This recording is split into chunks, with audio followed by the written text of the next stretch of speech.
இன்னைக்கு தமிழ்நாடு அரசியலே தொடர்ந்து திரை கவர்ச்சியின் கட்டுப்பாட்டுக்குள் இருக்கிறது என்பதை நாம் பார்க்க முடிகிறது.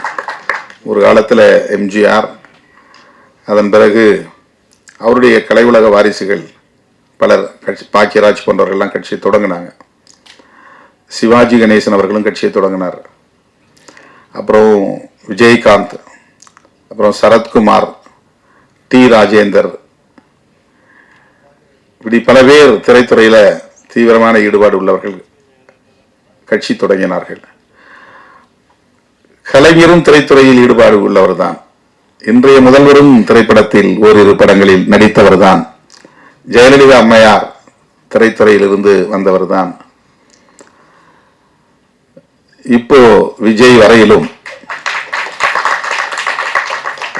தமிழக அரசியலில் திரை உலகம் எந்த அளவுக்கு ஈடுபாடு கொண்டிருக்கிறது அல்லது தாக்கத்தை ஏற்படுத்தி வருகிறது, அந்த கவர்ச்சி இன்னும், திரை கவர்ச்சி இன்னும் குறைந்தபாடில்லை என்கிற ஒரு நிலையை நாம் பார்க்கிறோம்.